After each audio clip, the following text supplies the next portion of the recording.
ಈಗ high tech agriculture ಅಲ್ಲಿ ಮುಂದುವರಿದ ಭಾಗ ಏನು ಅಂತ ನೇರವಾಗಿ ಅವ್ರನ್ನ ಕೇಳೋಣ. ಸರ್ ಹೇಳಿ ಸರ್. ಸೊ ಇದು ಕಂಪ್ಲೀಟ್ ಆಟೋಮೇಶನ್ ಸೆಂಟರ್ ಇದು. ಸೊ ನಿಮ್ಗೆ ಇಲ್ಲಿ ಆಟೋ ಸ್ಟೇರಿಂಗ್ ಟ್ರ್ಯಾಕ್ಟರ್ ಬರುತ್ತೆ, ಮತ್ತೆ ಆಟೋಮೇಟೆಡ್ ಫರ್ಟಿಲೈಸರ್ ಬ್ರಾಡ್ಕಾಸ್ಟರ್.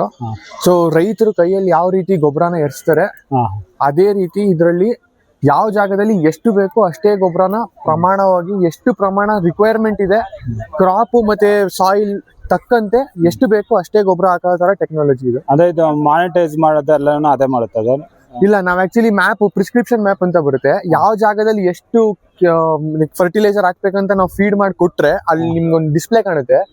ಆ ಡಿಸ್ಪ್ಲೇಗೆ ಫೀಡ್ ಮಾಡಿ ಕೊಟ್ರೆ ಈ ಕಡೆ ಬನ್ನಿ, ಇಲ್ಲಿ ಕಾಣಿಸ್ತದೆ, ಅಲ್ಲಿ ಡಿಸ್ಪ್ಲೇ ಕಾಣಿಸ್ತಿದೆಯಲ್ಲ, ಆ ಡಿಸ್ಪ್ಲೇ ನಲ್ಲಿ ನಾವು ಆ ಪ್ರಿಸ್ಕ್ರಿಪ್ಷನ್ ಮ್ಯಾಪ್ ನ ಹಾಕಿದ್ರೆ ಅಂದ್ರೆ ಏರಿಯಾ ಎಲ್ಲ ಅದ್ರಲ್ಲಿ ಕವರ್ ನಾವ್ ಇಲ್ಲಿ ಜಿಯೋ ಕೋಆರ್ಡಿನೇಟ್ಸ್ ಬಂದಿರುತ್ತೆ, ಅಂದ್ರೆ ಲ್ಯಾಟಿಟ್ಯೂಡ್ ಲಾಂಗಿಟ್ಯೂಡ್ ಕವರ್ ಆಗಿರುತ್ತೆ. ಇಲ್ಲಿ ಈ ಜಾಗದಲ್ಲಿ ಈ ತರ ಇಷ್ಟು ಪ್ರಮಾಣದ ಗೊಬ್ಬರ ಹಾಕ್ಬೇಕು ಅಂತ ನಾವು ಅಲ್ಲಿ ಫೀಡ್ ಮಾಡಿದ್ರೆ ಅಷ್ಟೇ ಪ್ರಮಾಣದ ಗೊಬ್ಬರ ಆ ಜಾಗದಲ್ಲಿ ಹಾಕುತ್ತೆ.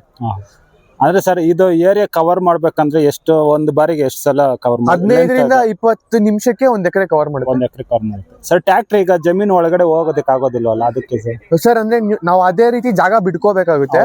ಮತ್ತೆ ನೀವು ಇಲ್ಲಾಂದ್ರೆ ವೀಲ್ ಚೇಂಜ್ ಮಾಡಿ ಸಣ್ಣದಿರೋ ಟೈರ್ ಗಳನ್ನ ಹಾಕೋಬೇಕಾಗುತ್ತೆ. ಅಂದ್ರೆ ನೀವು ಜಾಗ ಉಳಿಸ್ತೀನಿ ಅನ್ನೋದಾದ್ರೆ ಸಣ್ಣದಿರೋ ಟೈರ್ ಗಳನ್ನ ಹಾಕೋಬೇಕಾಗುತ್ತೆ. ನೆಕ್ಸ್ಟ್ ಸರ್ ಆ ಕಡೆ ಸ್ಪ್ರೇ ಸೆಗ್ಮೆಂಟ್ ಇದೆಲ್ಲ, ಅದು ಎಕ್ಸ್ಪ್ಲೇನ್. ಸೊ ಇದು ಆಟೋಮೇಟೆಡ್ ಬೂಮ್ ಸ್ಪ್ರೇಯರ್ ಅಂತ ಕರೀತಾರೆ. ಇದು ನೀವು ಯೂಟ್ಯೂಬ್ ಅಲ್ಲಿ ನೋಡಿರ್ತೀರಾ, ಬೇರೆ ದೇಶಗಳಲ್ಲಿ ಈ ತರ ಆಲ್ರೆಡಿ ಇದೆ. ಬಟ್ ಇದ್ರಲ್ಲಿ ಏನ್ ಸ್ಪೆಷಾಲಿಟಿ ಅಂದ್ರೆ ಇದು ಆಟೋಮೇಟೆಡ್ ಬೂಮ್ ಸ್ಪ್ರೇಯರ್ ಅಂತ. ಸೊ ಆಟೋಮೆಟಿಕ್ ಆಗಿ ವರ್ಕ್ ಆಗೋಂಥದ್ದು.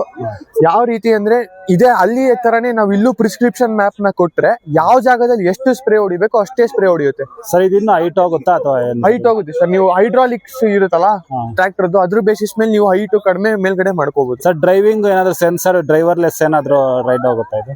ಸರ್ ಅಂದ್ರೆ ನಿಮ್ಗೆ ಕಂಪ್ಲೀಟ್ಲಿ ಡ್ರೈವರ್ಲೆಸ್ ಇರಲ್ಲ, ಸೆಮಿ ಆಟೋನಮಸ್ ಇರುತ್ತೆ ಸರ್. ಅಂದ್ರೆ ನೀವು ಒಂದು ವೇ ಲೈನ್ ನ ಫಿಕ್ಸ್ ಮಾಡಿಬಿಟ್ರೆ ಆ ಪಾತ್ ಪೂರ್ತಿ ಡ್ರೈವರ್ ಇಲ್ಲದೆ ಕವರ್ ಮಾಡುತ್ತೆ. ನೀವು ನೆಕ್ಸ್ಟ್ ಪಾತ್ ಗೆ ಚೇಂಜ್ ಮಾಡ್ಬೇಕು ಅಂದ್ರೆ ಡ್ರೈವರ್ ಬಂದು ನೆಕ್ಸ್ಟ್ ಪಾತ್ ಗೆ ಹಾಕಿದ್ರೆ ನೆಕ್ಸ್ಟ್ ಪಾತ್ ಅಲ್ಲಿ ಅದು ಮತ್ತೆ ಡ್ರೈವರ್ ಇಲ್ಲದೆ ನೆಕ್ಸ್ಟ್ ಕಂಟಿನ್ಯೂ ಆಗುತ್ತೆ. ಸರ್ ಈಗ ನಮ್ಗೆ ಇಂಜಿನ್ ಇದೆ, ಓಕೆ ಸರ್. ಇದೆಲ್ಲ ಇಕ್ವಿಪ್ಮೆಂಟ್ಸ್ ಎಕ್ಸ್ಟ್ರಾ ಫಿಟ್ಟಿಂಗ್ ಮಾಡಿಸ್ಕೋಬೇಕಾದ್ರೆ ಯಾವ ರೀತಿ ಫಾರ್ಮರ್ಸ್ ಅದು? ಸರ್ ಇದು ಎಕ್ಸ್ಟ್ರಾ ಫಿಟ್ಟಿಂಗ್ ಅಂತ ಬಂದು ನಿಮ್ಗೆ ಇಂಪ್ಲಿಮೆಂಟ್ ಅಲ್ಲ ಸರ್, ಟೆಕ್ನಾಲಜಿ ಮಾತ್ರ ನಮ್ದು. ಅಂದ್ರೆ ನೀವು ಯಾವ ಕಂಪ್ನಿ ಟ್ರ್ಯಾಕ್ಟರ್ ಅದು ಆಟೋ ಸ್ಟೇರಿಂಗ್ ಮಾಡ್ಕೋಬಹುದು, ಟೆಕ್ನಾಲಜಿ ಅಷ್ಟೇ. ಆತರ ಡಿವೈಸ್ ಬರುತ್ತೆ, ಆ ಡಿವೈಸ್ ನ ನೀವು ಎನಿ ಕಂಪ್ನಿ ಟ್ರ್ಯಾಕ್ಟರ್ ನೀವು ಹಾಕಿದ್ರು ಆಟೋ ಸ್ಟೇರಿಂಗ್ ಮಾಡ್ಕೋಬಹುದು ನೀವು. ತಗೊಂಡೆ ಅದು. ಸೊ ಅದು ಡಿಸ್ಪ್ಲೇ T10 ಡಿಸ್ಪ್ಲೇ ಅಂತ ಕರೀತಾರೆ. ಸೊ ಇದು ಬಂದು ನಿಮ್ಗೆ ಆಟೋ ಸ್ಟೇರಿಂಗ್ ಡಿವೈಸ್. ಇದನ್ನ ಸರ್ ಕಂಟ್ರೋಲ್ ಆಟೋ ಡಿವೈಸ್ ಅಂದ್ರೆ ಕಂಟ್ರೋಲ್ ಮಾಡೋದಕ್ಕೆ ಮೊಬೈಲ್ ಆಪ್ ಏನಾದ್ರು ಇದೆ? ಇಲ್ಲ ಸರ್, ಏನಿಲ್ಲ. ಎಲ್ಲ ಆ ಸಿಸ್ಟಮ್ ಅಲ್ಲೇ ಕಂಟ್ರೋಲ್ ಮಾಡ್ಬೇಕಲ್ಲ? ಎಲ್ಲ ಅದು ಅಂದ್ರೆ ನೀವು ಕಂಟ್ರೋಲ್ ಸ್ಟೇರಿಂಗ್ ಅಲ್ಲೇ ಮಾಡ್ತೀರಾ. ನೀವು ಟರ್ನ್ ಮಾಡ್ಬೇಕಂದ್ರೆ ಆ ಸಿಸ್ಟಮ್ ಅಲ್ಲಿ ನೀವು ಇನ್ಪುಟ್ಸ್ ಏನ್ ಕೊಡ್ಬೇಕು, ಯಾವ ರೀತಿ ಬೇರೆ ಇಂಪ್ಲಿಮೆಂಟ್ಸ್ ನ ಯಾವ ರೀತಿ ಯೂಸ್ ಮಾಡಬಹುದು ಅನ್ನೋದಕ್ಕಷ್ಟೇ ಅದು ನಿಮಗೆ ಬರೋದು. ನೆಕ್ಸ್ಟ್ ನೀವೇನಾದ್ರು ಇನ್ಪುಟ್ ಕೊಡಕ್ಕೆ ಮಾಡಬಹುದು. ಡ್ರೋನ್ ಬಗ್ಗೆ ಸರ್ ಎಕ್ಸ್ಪ್ಲೇನ್ ಮಾಡಿ ಸರ್. ಈಗ ಡ್ರೋನ್ ಒಂದು ವಿಚಾರಕ್ಕೆ ಬಂದಾಗ ಇದರಲ್ಲಿ ಬಂದು ಔಷಧಿ ಒಂದು ಬಳಕೆ ಬಂದು ತುಂಬಾನೇ ಕಡಿಮೆ, ತೀರಾ ಕಡಿಮೆ ಅಂತ ಹೇಳ್ತಾರೆ. ಈಗ 1 ಎಕರೆ ವಿಸ್ತೀರ್ಣಕ್ಕೆ ತಗೊಂಡ್ರಾಗ ನಾರ್ಮಲ್ ಆಗಿ ಒಂದು 200 ಲೀಟರ್ಸ್ ನ ಸ್ಪ್ರೇ ಮಾಡ್ತಾರೆ. ಇನ್ ಕೇಸ್ ನಾವು ಡ್ರೋನ್ ಮುಖಾಂತರ ಮಾಡಿದ್ದೆ ಆದ್ರೆ ಎಷ್ಟು ಲೀಟರ್ ಅಲ್ಲಿ ಅದನ್ನ ಸ್ಪ್ರೇ ಏನಾದ್ರು ಮಾಡಬಹುದು ಸರ್? ಅಂದ್ರೆ ಅದು ಕ್ರಾಪ್ ಮೇಲೆ ಡಿಪೆಂಡ್ ಆಗುತ್ತೆ. ನೀವು ಈ ಡ್ರೋನ್ ಬಂದು ಒಂದು ಫ್ಲೈಟ್ ಅಲ್ಲಿ 10 ಲೀಟರ್ ಸ್ಪ್ರೇನ ಕ್ಯಾರಿ ಮಾಡುತ್ತೆ ಸರ್ ಇದು. ಸೊ ನೀವು 10 ಲೀಟರ್ ಅಲ್ಲಿ 1 ಎಕರೆ ಪೂರ್ತಿ ಹೊಡಿಬಹುದು ಆಕ್ಚುಲಿ ಸ್ಪ್ರೇ. ಬಟ್ ಅದ್ರ ಎಫೆಕ್ಟಿವ್ನೆಸ್ ಎಷ್ಟಿದೆ ಅನ್ನೋದಕ್ಕೆ ಇನ್ನೂ ರಿಸರ್ಚ್ ಅಲ್ಲಿ ಇದೆ. ಸೊ ಪ್ರತಿಯೊಂದು ಕ್ರಾಪ್ಗೂ ರಿಕ್ವೈರ್ಮೆಂಟ್ ಬೇರೆ ತರ ಇರುತ್ತೆ. ಇವಾಗ ನಿಮಗೆ ಯಾವ ಡಿಸೀಸ್ ಬಂದಿರುತ್ತೆ, ಡಿಸೀಸ್ ಇಂಟೆನ್ಸಿಟಿ ಎಷ್ಟಿದೆ, ಅದ್ರ ಬೇಸಿಸ್ ಮೇಲೆ ವೇರಿ ಆಗ್ತಾ ಹೋಗುತ್ತೆ. ಓಕೆ, ಈಗ ಡಿಸೀಸ್ ಏನಾದ್ರು ಒಂದ್ ಸ್ವಲ್ಪ ಒಂದು ಈ ಲೆವೆಲ್ ಅಂದ್ರೆ ಜಾಸ್ತಿ ಏನಾದ್ರು ಕ್ರಾಸ್ ಆಗಿತ್ತು ಅಂತ ಹೇಳಿದ್ರೆ ಸ್ವಲ್ಪ ಜಾಸ್ತಿ ಬಳಕೆ ಮಾಡೋ ಅವಶ್ಯಕತೆ ಇರ್ತದೆ ಅಂತ ನೀವು ಹೇಳ್ತಾ ಇದ್ದೀರಾ? ಅದು ಜಾಸ್ತಿ ಬಳಕೆ ಮಾಡೋ ಅವಶ್ಯಕತೆ ಇದೆ, ಬಟ್ ಅದಿನ್ನೂ ರಿಸರ್ಚ್ ಲೆವೆಲ್ ಅಲ್ಲಿ ಇದೆ. ನಾವು ಈಗ ಫಾರ್ ಎಕ್ಸಾಂಪಲ್ ನೀವೀಗ ಹೇಳಿದ್ರಿ, ಈಗ ನ್ಯಾಪ್ಸ್ಯಾಕ್ ಸ್ಪ್ರೇಯರ್ ಅಲ್ಲಾದ್ರೆ ಅವ್ರು ಸ್ಪ್ರೇ ಮಾಡ್ತೀನಿ ಅಂದ್ರೆ ಅವರು 7 ಕ್ಯಾನ್ ಹೊಡಿಬಹುದು, ಎಕರೆಗೆ 10 ಕ್ಯಾನ್ ಹೊಡಿಬಹುದು. ಅದು ಅವ್ರ ಮೇಲೆ ಡಿಪೆಂಡ್ ಆಗುತ್ತೆ. ಅಂದ್ರೆ ಮಿನಿಮಮ್ ಒಂದು 60-70 ಲೀಟರ್ ಆಗಿರ್ಬೋದು ಅಥವಾ 100 ಲೀಟರ್ ಹೊಡಿಬಹುದು. ರೈತರ ಮೇಲೆ ವೇರಿ ಆಗುತ್ತೆ. ಬಟ್ ನೀವು ಡ್ರೋನ್ ಅಲ್ಲಾದ್ರೆ 1 ಎಕರೆಗೆ 10 ಲೀಟರ್ ಮಾತ್ರ ಹೊಡಿತೀರಾ. ಸೊ ಅದ್ರದ್ದು ಇವಾಗ ಅದು ಎಫೆಕ್ಟಿವ್ನೆಸ್ ಡಿಸೀಸ್ ಕಂಟ್ರೋಲ್ ಮಾಡಕ್ ಎಷ್ಟಿದೆ ಅಂತ ಪ್ರತಿ ಕ್ರಾಪ್ಗೂ ನಾವು ಚೆಕ್ ಮಾಡ್ಬೇಕಾಗುತ್ತೆ. ಸೊ ಅದು ನಿಮ್ಗೆ ಸೈಂಟಿಸ್ಟ್ ಲೆವೆಲ್ ಅಲ್ಲೇ ಮಾಡ್ಬೇಕು. ಅವರು ಪ್ರತಿಯೊಂದು ಡೋಸೇಜ್ ಅವ್ರು ಕೊಡ್ಬೇಕಾಗುತ್ತೆ ನಮ್ಗೆ. ಈಗ ಫಾರ್ ಎಕ್ಸಾಂಪಲ್ ನೀವು ಸ್ಪ್ರೇ ಮಾಡ್ಬೇಕಾದ್ರೆ 2 ml per liter ಅಂತ ರೆಕಮೆಂಡೇಶನ್ ಇರುತ್ತೆ.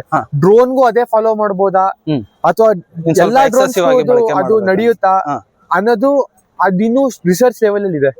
Okay sir. ಪ್ರತಿಯೊಂದು ಅವ್ರು ಹೇಳಿದ್ಮೇಲೆ ನಮಗೆ ಗೊತ್ತಾಗುತ್ತೆ. ಓಕೆ ಸರ್, ಈಗ ಒಂದು ಡ್ರೋನ್ ವಿಚಾರಕ್ಕೆ ಬಂದಾಗ ಸೊ ಎಷ್ಟು ಲೀಟರ್ ಕ್ಯಾರಿ ಮಾಡುವಂತ ಕೆಪಾಸಿಟಿಗಳಿದೆ ಸರ್? ಈಗ ಇಲ್ಲೊಂದಿದೆ, ಅಲ್ಲೊಂದಿದೆ ಸರ್. ಸರ್ ಆಕ್ಚುಲಿ ಅದು ನೀವು ಅವ್ರನ್ನ ಕೇಳ್ಬೇಕು. ಈ ಡ್ರೋನ್ ಮತ್ತೆ ಈ ಡ್ರೋನ್ ನಾನು Okay, ಹೇಳ್ತೀನಿ. sir, ಇದು ನಿಮಗೆ 10 litres carry 10 litres but 20 litres carry ಮಾಡೋ ಅಂತ ಡ್ರೋನ್ಗಳು ಇದೆ ಸರ್. ಈಗ ಅದೊಂದು ವಿಭಿನ್ನವಾಗಿ ಕಾಣಿಸ್ತಾ ಇದೆ. ಸೊ ಈ ಸರ್ ಇದನ್ನ ಸ್ಪ್ರೇ ಡ್ರೋನ್ ಅಂತ ಕರೀತಾರೆ. Okay sir.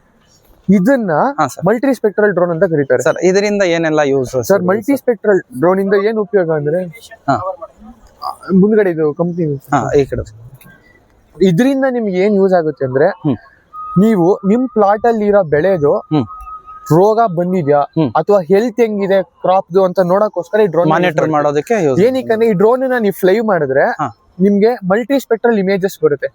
ಅಂದ್ರೆ ಈ ಪ್ಲಾಟ್ ಅಲ್ಲಿ ನೀವು ಒಂದ್ ಸತಿ ಇದನ್ನ ಫ್ಲೈ ಮಾಡಿದ್ರೆ 1500 ಇಮೇಜಸ್ ನ ಕ್ಯಾಪ್ಚರ್ ಮಾಡುತ್ತೆ ಈ ಡ್ರೋನ್. ಮೆಮೊರಿ ಕಾರ್ಡ್ ಇರುತ್ತೆ. ಆ ಮೆಮೊರಿ ಕಾರ್ಡ್ ನಾವು ವಾಪಸ್ ತಗೊಂಡು ಆ ಇಮೇಜಸ್ ನಾವು ಪ್ರೋಸೆಸ್ ಮಾಡಿ ಅಷ್ಟನ್ನು ಕೂಡಿಸಿ ಒಂದ್ ಇಮೇಜ್ ಮಾಡಿ ಇಡೀ ಪ್ಲಾಟ್ ಅಲ್ಲಿ ಇರೋ ನಮ್ದು ಕ್ರಾಪ್ ಸ್ಟೇಟಸ್ ಏನು ಅಂತ ನೋಡಬಹುದು. ಈಗ ಏನಾದ್ರು ಡಿಫರೆನ್ಸಸ್ ಇದ್ದಾಗ ನಾವು ಅದ್ರಲ್ಲಿ ಐಡೆಂಟಿಫೈ ಮಾಡಬಹುದು ಪರ್ಟಿಕ್ಯುಲರ್ ಆಗಿ ಅದಕ್ಕೆ. ಸೊ ನಿಮ್ಗೆ ಕಲರ್ ಗೊತ್ತಾಗುತ್ತೆ.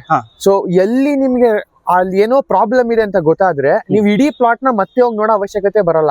ಎಲ್ಲಿ ಪ್ರಾಬ್ಲಮ್ ಇದೆ ಅದೇ ಜಾಗದಲ್ಲಿ ಹೋಗಿ ಅದು ಕೀಟ ಬಾಧೆನಾ ಅಥವಾ ರೋಗನ ಅಥವಾ ಪೋಷಕಾಂಶಗಳ ಕೊರತೆನಾ ಅಥವಾ ಬೇರೆ ಏನಾದ್ರು ಪ್ರಾಬ್ಲಮ್ ಇದೆ ಅಂತ ನೀವು ಹೋಗಿ ಅದೇ ಪಾಯಿಂಟ್ ಅಲ್ಲಿ ಹೋಗಿ ಚೆಕ್ ಮಾಡಬಹುದು. ಇದೆಲ್ಲ ಒಂದು ಲಾರ್ಜ್ ಸ್ಕೇಲ್ ಫಾರ್ಮಿಂಗ್ ಮಾಡೋರಿಗೆ ತುಂಬಾ ಉಪಯುಕ್ತವಾಗಿದೆ. ಹೌದು ಸರ್. ಇವಾಗ ನಿಮ್ಗೊಂದು 5-10 ಎಕರೆ ಪ್ಲಾಟ್ ಒಟ್ಟಿಗೆ ಇದೆ, ಒಂದೇ ಕ್ರಾಪ್ ಬೆಳೀತಾ ಇದೀನಿ ಅಂದ್ರೆ ನೀವು ಪ್ರತಿ ಸಾಲಲ್ಲೂ ಹೋಗಿ ರೋಗ ಬಂದಿದೆ ಅಂತ ಚೆಕ್ ಮಾಡಕ್ ಆಗಲ್ಲ. ಅದ್ರ ಬದಲು ಒಂದು ಫ್ಲೈ ಮಾಡಿ ಇದನ್ನ ಸೊ ಆ ಮೊಮೆಂಟ್ ಅಲ್ಲಿ ಕ್ರಾಪ್ ಕಂಡೀಷನ್ ಹೆಂಗಿದೆ ಅಂತ ನೀವು ನೋಡ್ಕೊಬಹುದು. ಓಕೆ ಸರ್, ಖಂಡಿತ ತುಂಬಾ ಒಂದು ಉಪಯುಕ್ತವಾದ ಮಾಹಿತಿ ಸರ್. ಈಗ ಏನೇ ಆಗಿರ್ಬೋದು, ಒಂದು ಆಟೋಮೇಟೆಡ್ ಸಿಸ್ಟಮ್ಸ್ ಬಗ್ಗೆ ಒಂದ್ ಸ್ವಲ್ಪ ಕೊಟ್ಟಿದ್ದೀರಾ. ಸೊ ಈ ಡ್ರೋನ್ಸ್ ಬಗ್ಗೆ ಒಂದ್ ಸ್ವಲ್ಪ ಎಕ್ಸ್ಪ್ಲನೇಷನ್ ಕೊಟ್ಟಿದ್ದೀರಾ. ಮತ್ತೆ ಸರ್, ಫ್ಯೂಚರ್ ಅಲ್ಲಿ ಇದೆಲ್ಲ ಬಂದು ಬೇರೆ ಕಂಟ್ರೀಸ್ ಅಲ್ಲಿ ಯಾವ ರೀತಿ ಯೂಸ್ ಮಾಡ್ತಾ ಇದಾರೋ ಅದೇ ರೀತಿ ನಮ್ಮ ಕಂಟ್ರಿನಲ್ಲೂ ಯೂಸ್ ಮಾಡುವಂತ ಒಂದು ಇದೆ ಬಂದೇ ಬರುತ್ತೆ. ಹೌದು, ಅದಕ್ಕೋಸ್ಕರನೇ ಇದು ಎಲ್ಲ ಡೆವಲಪ್ ಮಾಡ್ತಾ ಇರೋದು. ಈ ಡ್ರೋನ್ಸ್ ತುಂಬಾ ಕಾಸ್ಟ್ಲಿ ಆಗುತ್ತೆ ಆಕ್ಚುಲಿ. ಸೊ ಜನರಲಿ ಫಾರ್ಮರ್ಸ್ ಇದನ್ನ ಯೂಸ್ ಮಾಡಲ್ಲ. ಅದಾದ್ರೆ ಅದು ಸ್ಪ್ರೇ ಡ್ರೋನ್ ಆದ್ರೆ ಡೈಲಿ ಪರ್ಪಸ್ ಅಲ್ಲಿ ಯೂಸ್ ಮಾಡಬಹುದು. ಓಕೆ ಸರ್, ಇದನ್ನ ಒಂದು ಕಮರ್ಷಿಯಲ್ ಆಗು ಇತ್ತೀಚಿನ ದಿನಗಳಲ್ಲಿ ನಾವು ನೋಡ್ತಾ ಇದ್ದೀರಿ ಸರ್. ಒಂದು ಪರ್ ಎಕರ್ ಲೆಕ್ಕಾಚಾರಕ್ಕೆ ಒಂದು ಸ್ಪ್ರೇ ವಿಚಾರಕ್ಕೆ ಬಂದಾಗ ಒಂದು 500 ರೂಪೀಸ್ ಚಾರ್ಜ್ ಸ್ಪ್ರೇ ಮಾಡ್ಕೊಡ್ತೀವಿ. ಸೊ ಕಮರ್ಷಿಯಲ್ ಆಗು ಬಳಕೆ ಮಾಡಬಹುದು, ಮತ್ತೆ ಏನಾದ್ರು ಲಾರ್ಜ್ ಸ್ಕೇಲ್ ಅಲ್ಲಿ ಇದ್ರೆ ನಾವು ಓನ್ಗೂ ಬಳಕೆ ಮಾಡಬಹುದು. ಹೌದು, ಖಂಡಿತ ಸರ್. ಇಷ್ಟೆಲ್ಲ ಮಾಹಿತಿ ನೀವು ನಮ್ ಜೊತೆ ಹಂಚ್ಕೊಂಡಿದ್ದಕ್ಕೆ ನಮ್ಮ ಚಾನಲ್ ಕಡೆಯಿಂದ ನಿಮ್ಗೆ ಧನ್ಯವಾದಗಳು. Thank you. ಅದರಲ್ಲಿ ರೈತ ಮಿತ್ರರೇ, ಇಷ್ಟೊತ್ತು ನೋಡಿದ್ರಲ್ವಾ, ಆಟೋಮೆಟಿಕ್ ಆಗಿ ಔಷಧಿ ಹೊಡೆಯುವಂತ ಒಂದು ಟ್ರ್ಯಾಕ್ಟರ್ ಆಗ್ಲಿ, ಅದರ ಜೊತೆಗೆ ಆಟೋಮೆಟಿಕ್ ಆಗಿ ಗೊಬ್ಬರ ಚೆಲ್ಲೋ ಟ್ರ್ಯಾಕ್ಟರ್ ಆಗ್ಲಿ ನೋಡಿರ್ತೀರಾ. ಸೊ ಇಲ್ಲಿ ರಿಮೋಟ್ ಚಾಲಿತ ಒಂದು ಬೀಜ ಬಿತ್ತುವ ಯಂತ್ರ ಇಲ್ಲಿ ಗಮನಿಸ್ತಾ ಇರ್ಬೋದು. ಇನ್ನು ಇದರ ಹೆಸರು ಬಂದು ಕೃಷಿ ಬಾಟ್ ಅಂತ ಹೇಳ್ಬಿಟ್ಟು. ಸೊ ಇದರ ಕೆಲಸ ಏನಪ್ಪಾ ಅಂತ ಹೇಳಿದ್ರೆ, ವಿಧವಾದ ಸಿರಿಧಾನ್ಯಗಳು, ಜೋಳ ಮತ್ತೆ ಎಣ್ಣೆ ಕಾಳುಗಳು ಏನು ಬಿತ್ತನೆ ಮಾಡ್ತಾರೆ ಎಕರಾರು ಗಟ್ಲೆ. ಸೊ ಅಂತವ್ರಿಗೆ ತುಂಬಾನೇ ಉಪಯುಕ್ತವಾಗಿರುತ್ತದೆ. ಇದನ್ನ ಏನಪ್ಪಾ ಮುಖ್ಯ ಉದ್ದೇಶ ಅಂತ ಹೇಳಿದ್ರೆ, ಲೇಬರ್ ಕಾಸ್ಟ್ ನ ಕಡಿಮೆ ಮಾಡೋದಕ್ಕೆ, ಮತ್ತೆ ನಾವು ನಾರ್ಮಲ್ ಆಗಿ ಮಾಡೋದಕ್ಕಿಂತ ಇದರಲ್ಲಿ ಒಂದು ವಿಭಿನ್ನತೆ ಏನಂತ ಹೇಳಿದ್ರೆ, ಒಂದೇ ಸರ್ತಿ ಗೊಬ್ಬರ ಮತ್ತೆ ಬೀಜ ಎರಡನ್ನೂ ಹಾಕೊಂಡು ಹೋಗುವಂತ ಕೆಪಾಸಿಟಿ ಇರುತ್ತೆ ಸ್ನೇಹಿತರೆ. ಇದು ತೂಕದ ಕೆಪಾಸಿಟಿ ಎಷ್ಟು ಅಂತ ಹೇಳಿದ್ರೆ, ಗೊಬ್ಬರ ಕ್ಯಾರಿ ಮಾಡೋದು 200 kg ಎಷ್ಟು ಅಂದ್ರೆ ಒಂದು 4 ಮೂಟೆ ಅಷ್ಟು ಗೊಬ್ಬರ ಕ್ಯಾರಿ ಮಾಡುತ್ತೆ. ಈಗ ಆಲ್ರೆಡಿ ಒರಿಸ್ಸಾ ಈ ಕಡೆ ಎಲ್ಲ ಬಂದು ಆಲ್ರೆಡಿ ಇದನ್ನೆಲ್ಲ ಟ್ರಯಲ್ಸ್ ಮಾಡಿದ್ದಾರೆ, ಎಲ್ಲ ಕಡೆನೂ ಸಕ್ಸಸ್ ಆಗಿದೆ ಅಂತ ಹೇಳ್ತಿದ್ರು. ಈಗ ಮುಂದಿನ ದಿನಗಳಲ್ಲಿ ನಮ್ಮ ಸ್ಟೇಟ್ಗೂ ಬರುತ್ತೆ ಸ್ನೇಹಿತರೆ. ಇನ್ನೊಂದು ಮುಖ್ಯ ವಿಚಾರ ಏನಪ್ಪಾ ಅಂತ ಹೇಳಿದ್ರೆ, ಸಾಲುಗಳ ಅಂತರ ಆಗಲಿ ಮತ್ತೆ ಬೀಜದಿಂದ ಬೀಜಕ್ಕೆ ಅಂತರ ಆಗಲಿ ಈಕ್ವಲ್ ಆಗಿರ್ತದೆ. ಮತ್ತೆ ಬೀಜದ ಬಳಕೆನೂ ತುಂಬಾನೇ ತೀರಾ ಕಡಿಮೆ ಇರ್ತದೆ ಸ್ನೇಹಿತರೆ, ನಾರ್ಮಲ್ ಆಗಿ ನಾವು ಮಾಡೋದಕ್ಕಿಂತ. ಇದರಿಂದ ಲೇಬರ್ ಕಾಸ್ಟ್ ಎಲ್ಲಾನೇ ಉಳಿತಾಯ ಆಗುತ್ತೆ. ನೋಡೋಣ ಮುಂದಿನ ದಿನಗಳಲ್ಲಿ ಇದರ ಎಫೆಕ್ಟಿವ್ನೆಸ್ ಹೆಂಗಿರುತ್ತೆ ಮತ್ತೆ ಕೆಲಸ ಕಾರ್ಯಗಳು ಹೆಂಗಿರುತ್ತೆ ಅಂತ ನಮಗೆ ಮುಂದಿನ ದಿನಗಳಲ್ಲಿ ಗೊತ್ತಾಗುತ್ತೆ. ಇದ್ರದ್ದು ಏನಾದರೂ ಮಾಹಿತಿ ಬೇಕಿದ್ರೆ ಗೂಗಲ್ ಅಲ್ಲಿ ಕೃಷಿ ಬಾಟ್ ಅಂತ ಸರ್ಚ್ ಮಾಡಿ. ವಿಡಿಯೋ ನೋಡಿದವ್ರಿಗೆಲ್ಲ ತುಂಬ ಹೃದಯದ ಧನ್ಯವಾದಗಳು. ದಯವಿಟ್ಟು ಚಾನಲ್ನ ಸಬ್ಸ್ಕ್ರೈಬ್ ಮಾಡ್ಕೊಂಡು ವಿಡಿಯೋಸ್ನ ಲೈಕ್ ಮಾಡಿ, ಶೇರ್ ಮಾಡಿ, ರೈತರನ್ನ ಬೆಳೆಸಿ ಅಂತ ಕೇಳ್ಕೊಂತೀನಿ.